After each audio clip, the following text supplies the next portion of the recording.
Before we get into the process of creating this detailed boot and all the objects, I should mention that I will be giving you all the textures and brushes for free, so you won't need to buy anything from outside. Also, over the past few years, I've worked on different games and projects and gained valuable experience, which I will be sharing in my videos so it can be useful for you as well. And for better understanding, at the end of this video, I've prepared some references you can use for practice, and you can also use this video as a guide file and follow along with these images. So let's quickly jump into the first stage. In the very first step, all you need to do is block out the main shapes. I duplicate the base mesh and I start roughly sculpting the shape of the shoe. When you already have a base mesh to sculpt on, the object will match the body more accurately and it's also much easier to work with.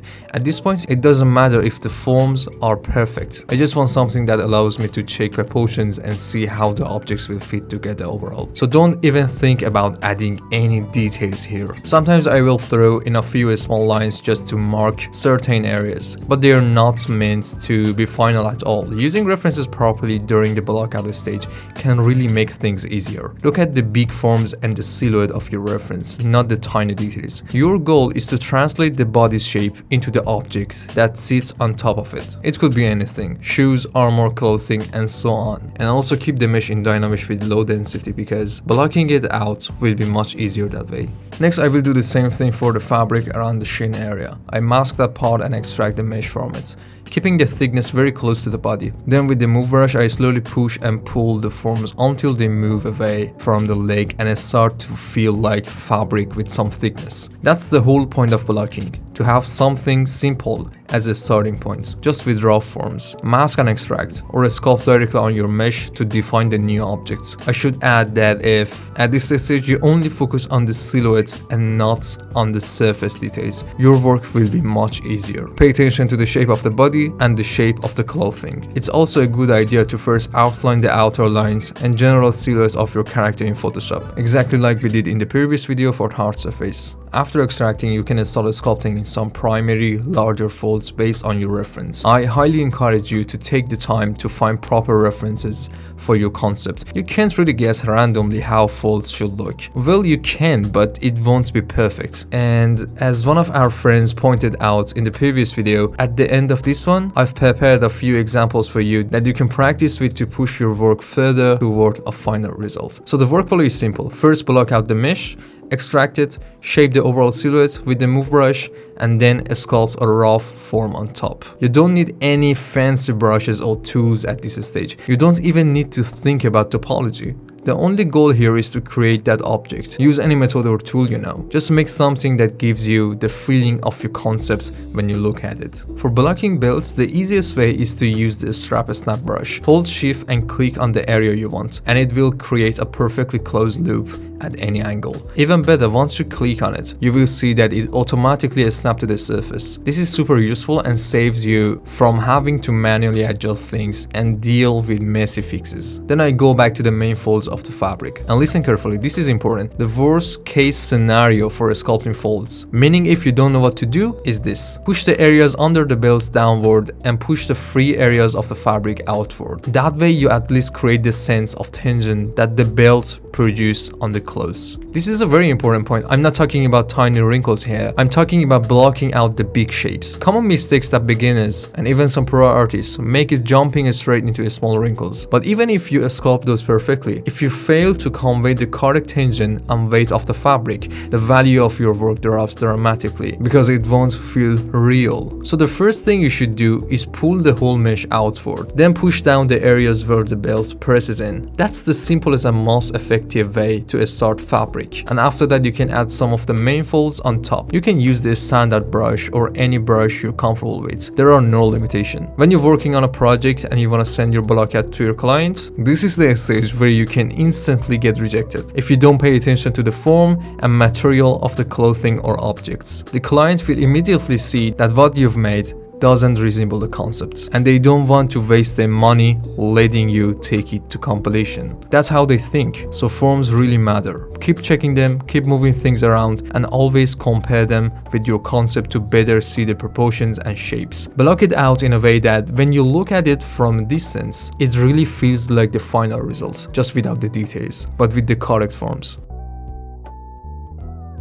After we've established the silhouette and main forms, now we move into the secondary forms stage. This is where we refine the shapes further and increase the mesh resolution. But before that, make sure you use ZBrush and give your mesh the right thickness. In this stage, we don't use alphas or highly detailed textures yet. Instead, we just define the folds more clearly than before and sculpt them with better precision. Basically, you've already created the primary form, and now you're adding the smaller folds that bring the model to life and make it feel believable. Personally, I usually carve folds quite strongly with the damage standard brush to shape the mesh, then lightly smooth them out and refine them with the standard or clay buildup brush. Here, really make use of your references. Look at how the fabric reacts in different areas, where it's under pressure, where it hangs loose, and so on. One of my biggest mistakes early on was that I didn't have the patience to find references to my work. That was a huge weakness and kept my models from looking good. Without a guide, it's very hard to find the right path. So definitely spend the time to gather proper references. So the goal of this stage is to clean up the previews from the build. Give your model cleaner topology using ZBrush. It doesn't have to be perfect, just clean enough before subdividing so you can add high quality details. You don't want to keep it in Dynamesh at this point. If your mesh needs extrusions, do that now before subdividing, exactly like we talked about in earlier videos. Once you understand these pipelines and methods, building anything becomes much easier. And when you send whip shots to your clients, work in process, you will know exactly how to present your work so it looks its best. The idea is to create a stronger base so that the final stage, the only thing we're worried about is adding details, not changing primary forms or a structure. Once your base is ready, you can build anything on top of it. Here you will see me sculpting folds with clay buildup. That might seem unusual, but there are no limitations. The only thing that matters is what works best for you. You can even use ready-made brushes that created fold with a single drag. It's completely up to you. And one tip that you can speed up a lot and boost your confidence in sculpting folds is practicing on a separate smaller objects. For example, every day pick an object from Pinterest. I will show some at the end of this video and try to sculpt it on top of a simple base. It doesn't need to be complex. The goal is just to familiarize yourself with the shapes and behavior of the folds. This practice really improves the way you sculpt fabric. The fastest way to create clean topology and organize the belts is by using group by normals, which converts each face into a polygroup. Then add a loop in the middle of the top polygroups and select them. Delete the rest, then use polish by features to clean things up, and finally add thickness with panel loops. It's that simple. No need for a bunch of manual cleanup to get a clean result. Just make sure to have at least 4 loops in between so that when you subdivide, the edges stay nice and sharp. After you've built a solid base for the belts, you can add more polygons and sculpt on them with a standard brush. Don't overthink it here. Just do some random sculpting across the mesh to break things up and add that stretched, warm feel. Where you think the belt should feel more stretched, you can add horizontal folds. And overall, you can create very subtle vertical bumps. And naturally, no old leather belt is perfectly smooth. We're trying to capture that sense of age and wear. If this were a military belt, for example, you wouldn't sculpt much at all. They are thick and usually don't have visible folds. If it were thin fabric, on the other hand, it would need more tiny wrinkles. It would lose its flatness, and in some places it would even twist around itself. All of this matters. It depends on the material you're sculpting.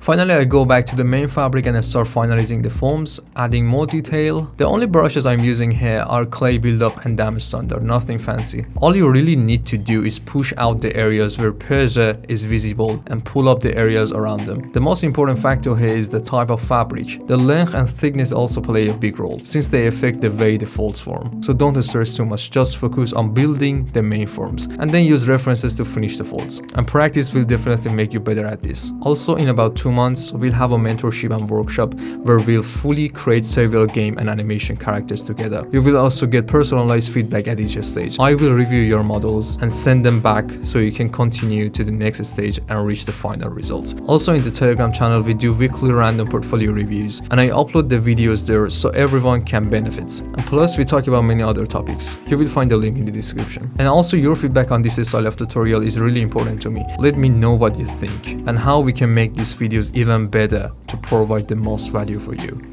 Now that all forms are ready, you can subdivide your mesh further.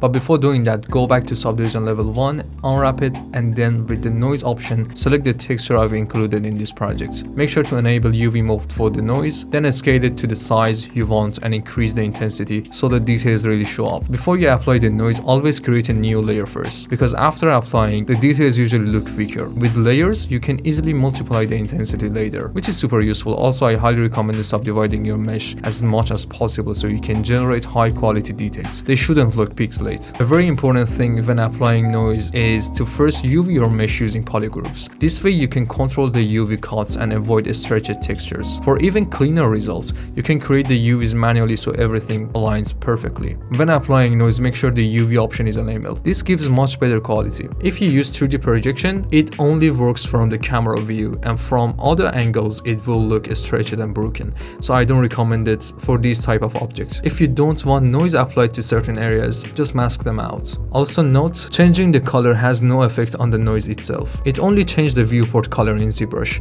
but it can create nice breakdown visually. Make sure you already have a strong base before this stage.